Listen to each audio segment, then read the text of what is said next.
sini kami dari kelompok 3 ingin menyampaikan tentang penerapan masalah mursalah dalam pelaksanaan pernikahan di era pandemi COVID-19 ini. Nah, di kelompok 3 itu ada Bio Langgang Pangestu NIM 192121150, Husni Al-Mubarak 192121152, Putri Putranta 192121151, Saepuddin 192121149, dan Muhammad Misbahul Firdausi 192121196. Ya, di sini kami akan menerangkan materi ini di PowerPoint kali ini. Nah, tidak usah lama basa-basinya, kita langsung segera menuju ke materi dan simak saja materi berikut. Deskripsi kasus pandemi secara singkat. Kini negara Indonesia bahkan dunia sedang diserang wabah yaitu COVID-19. Wabah COVID-19 ini mungkin sangat berbahaya karena COVID ini menyerang di dalam tubuh manusia sehingga manusia harus membatasi pergerakan atau aktivitas yang semestinya berjalan seperti layaknya kehidupan sehari-hari. Namun dengan adanya wabah COVID-19, semua aktivitas harus dibatasi, mulai dari physical distancing atau social distancing. Semuanya harus dibatasi karena COVID-19 sangat cepat penularannya. Ini juga terkena imbas kepada seorang yang akan melaksanakan pernikahan. Seorang yang akan melaksanakan pernikahan bisa berakibat gagal atau diundur di lain waktu. Seperti hadis Rasulullah yang berbunyi, "Ya ma'syaras sabab man istata'a minkumul ba'a falyatajawwaz fa innahu ahduhu lil basar wa ahsanuhu lil farji wa man lam yastati' fa 'alaihi bis-shawmi fa innahu lahu wija'un." Artinya, wahai para pemuda, barang siapa di antara kalian berkemampuan untuk menikah, maka menikahlah, karena nikah itu lebih menundukkan pandangan dan lebih membentengi farji atau kemaluan, dan barang siapa yang tidak mampu, maka hendaklah ia puasa, karena puasa itu dapat membentengi dirinya. Rawahu Bukhari wa Muslim, Tirmizi, dan lainnya. Untuk masalah ini, bagaimana pelaksanaan pernikahan di era pandemi, bagaimana tata cara pernikahan yang akan digelar dalam pernikahan dengan konteks pernikahan yang syar'i, dan bagaimana maslahah mursalah akan menanggapi masalah ini. Nikah menurut bahasa adalah perjanjian antara laki-laki dan perempuan untuk menjadi suami istri. Dalam kitab fikih dinyatakan bahwa nikah menurut bahasa memiliki arti hakiki dan arti majazi. Menurut arti hakiki, nikah adalah bergabung atau bercampur, sedangkan menurut arti majazi adalah bersetubuh. Menurut istilah, pernikahan adalah suatu akad antara laki-laki dan pihak perempuan atas dasar kerelaan dan kesukaan kedua belah pihak yang dilakukan dengan pihak lain atau wali, karena telah memenuhi rukun dan syarat yang telah ditentukan syara untuk menghalalkan hubungan kelamin antara keduanya, sehingga satu sama lain saling membutuhkan dan dapat memenuhi kebutuhan dalam hidup berumah tangga. Rukun pernikahan antara lain adanya mempelai laki-laki. Sahnya menikah adalah adanya mempelai laki-laki. Pernikahan dimulai pada saat akad nikah. Mempelai perempuan. Sahnya menikah kedua yakni adanya mempelai perempuan yang halal untuk dinikahi. Dilarang untuk memperistri perempuan yang haram untuk dinikahi seperti pertalian darah, hubungan persusuan, dan hubungan kemertuaan.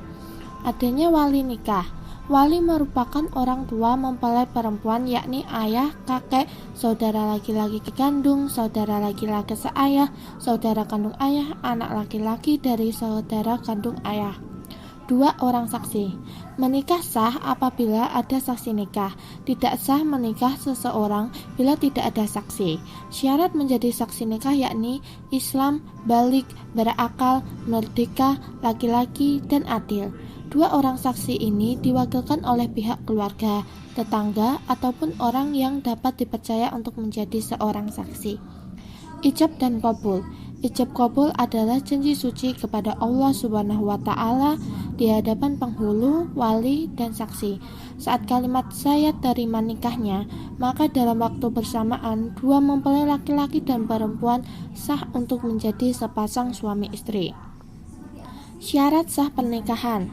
Selain rukun, dalam Islam ada syarat sah nikah yang wajib dipenuhi sebagai berikut. Beragama Islam. Pengantin pria dan wanita harus beragama Islam. Tidak sah jika seorang muslim menikahi non-muslim dengan menggunakan tata cara ijab dan qabul Islam. Bukan laki-laki mahram bagi calon istri. Pernikahan diharamkan jika mempelai perempuan merupakan mahram mempelai laki-laki dari pihak ayah.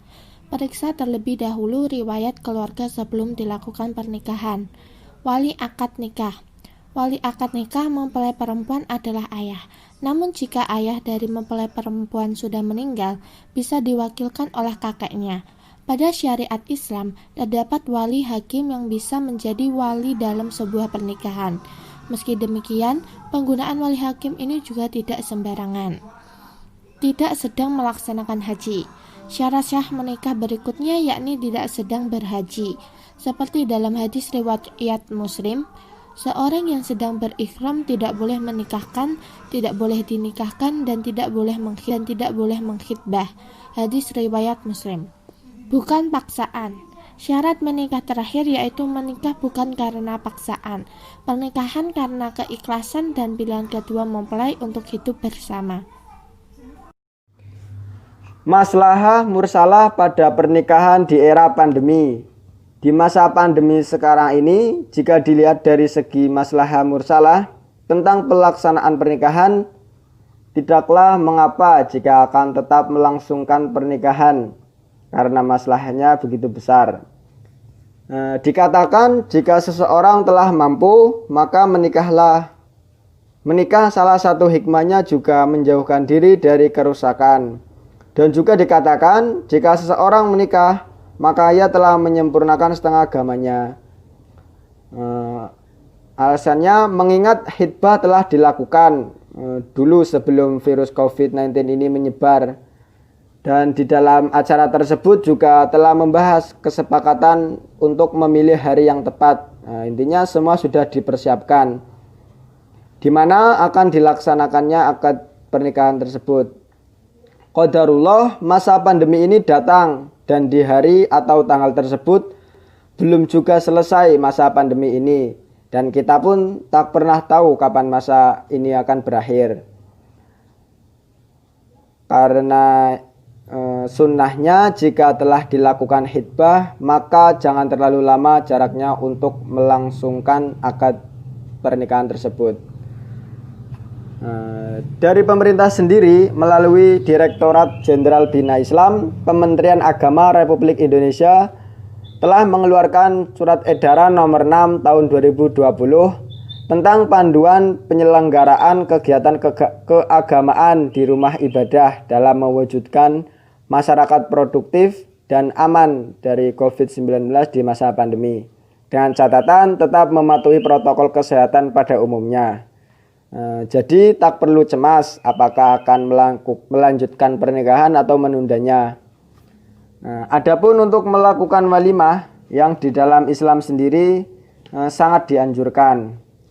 Dari Abdurrahman bin Auf, Rasulullah Shallallahu Alaihi Wasallam bersabda, "Aulim walau bisatin," yang artinya adakanlah walimah walaupun hanya dengan seekor kambing. Melihat kondisi seperti sekarang ini, yang pemerintah juga menekankan untuk tidak dulu mendatangkan massa yang terlalu banyak, karena untuk mencegah kerumunan massa yang bisa menularkan virus tersebut. Dengan dilihat dari masalahnya, sebaiknya jangan mengundang banyak orang terlebih dahulu. Cukup sanak saudara dan sebagian orang untuk menjadi saksi dari pernikahan tersebut. Ya. Berikut saya akan menjelaskan tentang saran dan solusi pernikahan di era pandemi COVID-19. Islam memandang pernikahan adalah suatu ikatan yang sakral, bermakna ibadah dikarenakan mengikuti sunnah Rasulullah. Sunnah dalam pengertian mencontoh tindakan laku Nabi Muhammad SAW, dan perkawinan disyaratkan supaya manusia mempunyai keturunan dan keluarga yang sah untuk menuju kehidupan yang bahagia dunia dan akhirat. Dalam perkawinan bertujuan mewujudkan kehidupan yang sakinah, mawaddah, dan warahmah. Ada juga rukun nikah. Saya menjelaskan di sini ada 6 rukun nikah. Yang pertama adalah mempelai pria, yang kedua mempelai wanita, yang ketiga adalah ada wali, yang keempat saksi, yang kelima akad nikah, yang keenam adalah mahar. Ada juga syarat melaksanakan pernikahan di era pandemi. Yang pertama adalah tamu undangan dalam kondisi sehat. Yang kedua, menggunakan masker wajah, masker sejak keluar rumah dan selama berada di area pernikahan. Menjaga kebersihan tangan dengan sering mencuci tangan menggunakan sabun atau membawa hand sanitizer. Menghindari kontak fisik seperti bersalaman atau berpelukan, lebih singkatnya physical distance.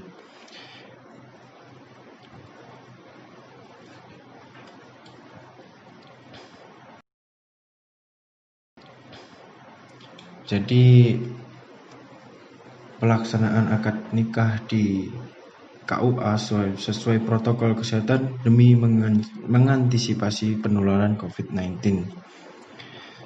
Jadi dapat disimpulkan tak perlu cemas apakah akan melanjutkan pernikahan atau menunda pernikahan yang kita tidak tahu kapan masa pandemi ini akan berakhir, karena Direktorat Jenderal Bima Islam Kementerian Agama Republik Indonesia yang tertuang edaran nomor 6 tahun 2020 tentang panduan menyelenggarakan kegiatan keagamaan di rumah ibadah dalam mewujudkan masyarakat produktif dan aman COVID-19 di masa pandemi. Maka dari itu, masyarakat tetap harus mematuhi peraturan protokol kesehatan dalam melaksanakan kegiatan acara pernikahan tersebut. Sekian dari saya. Wassalamualaikum warahmatullahi wabarakatuh.